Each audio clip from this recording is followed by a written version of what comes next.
তারেক রহমানের বক্তব্যের কড়া জবাব দিলেন জামায়াতের আমির ডক্টর শফিকুর রহমান।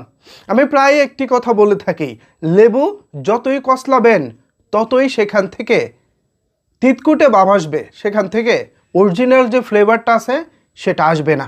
এই যে রাজনীতির মঞ্চে, রাজনীতির মাঠে দীর্ঘ প্রায় অনেক বছর জোটসঙ্গী হিসেবে জামাত এবং বিএনপি নানা রকমের আন্দোলন সংগ্রাম করে গেছে। ইভেন গত 17 বছর 2001-এর হিসাবটা 2001 থেকে 2008 সাল যদি আমি বাদও দেই, 2009 থেকে 2024 সালের জুলাই আন্দোলন, এই যে দীর্ঘ সময়টা, এই দীর্ঘ সময় কিন্তু জামাত এবং বিএনপি একে অপরের পিঠে কাঁধে কাঁধ রেখে আন্দোলন সংগ্রাম করেছে। যেই 5 আগস্ট হয়েছে, হাসিনা সরকার পালিয়েছে, এরপর থেকেই কি জানি হয়ে গেছে, জামাত বিএনপিকে দেখতে পারে না, বিএনপিও জামাতকে দেখতে পারে না। তাদের দুজনের কথার টোন, তাদের দুজনের কথাবার্তা কেউ যেন কাউকে সহ্যই করতে পারছে না। এই ছিল সাধারণ নেতাকর্মীদের মাঠের অবস্থা। তারেক রহমান দেশে ফিরবেন, তিনি দেশে ফিরলে সব কিছুর পরিবর্তন হবে, একটা ইতিবাচক ধারা তৈরি হবে, এটাই সবাই ভেবেছিলেন।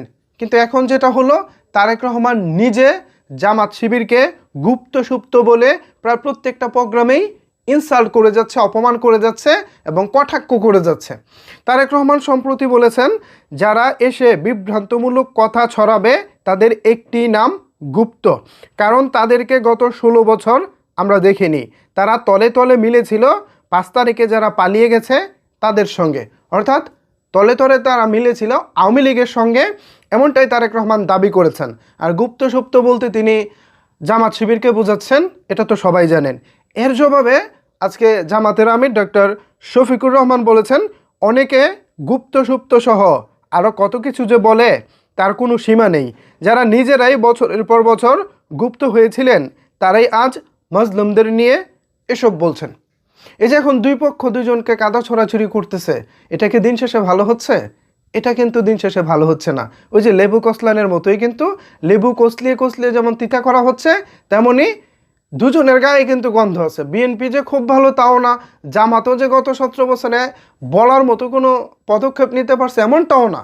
দুজনেই কিন্তু দুজনের জায়গা থেকে দুর্বল। কারণ আওয়ামী লীগ, বিএনপি এবং জামাতকে এমনভাবে হ্যান্ডেল করেছিল গত 17 বছরে, তারা সোজা হয়ে দাঁড়ানোর মতো কোনো সুযোগ ছিল না। তো ব্যর্থতার দায় বিএনপিরও যেমন আছে, জামায়াতেরও তেমন আছে। আমি মনে করি নিজেদের ব্যর্থতার দায় নিয়ে যদি আপনারা আলোচনা করেন তাহলে সেখান থেকে দুর্গন্ধটাই ছড়াবে। নিজেদের ব্যর্থতার দায় নিয়ে আপাতত আলোচনা করার দরকার নাই।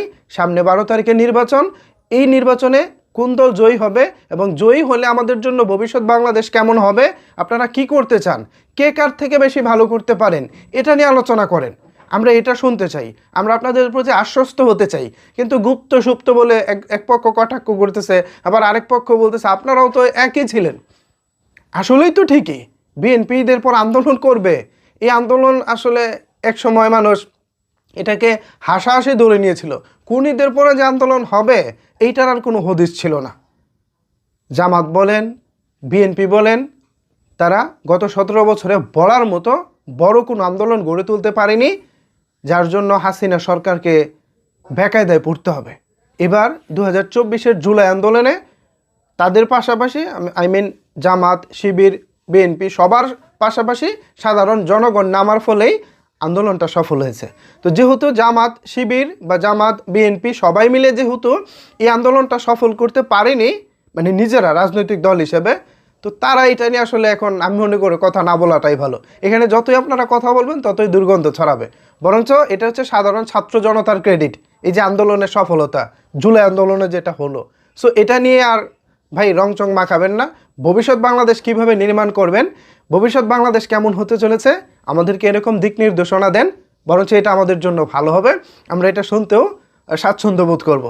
ভিউয়ার্স, কী মনে হয় এ বিষয়ে আপনাদের মতামত কি?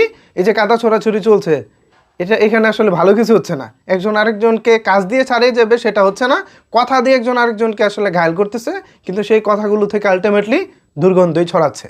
এ বিষয়ে আপনাদের মতামত কি জানাতে পারেন নিচের কমেন্টস বক্সে। ধন্যবাদ সবাইকে এতক্ষণ আমার সাথে থাকার জন্য।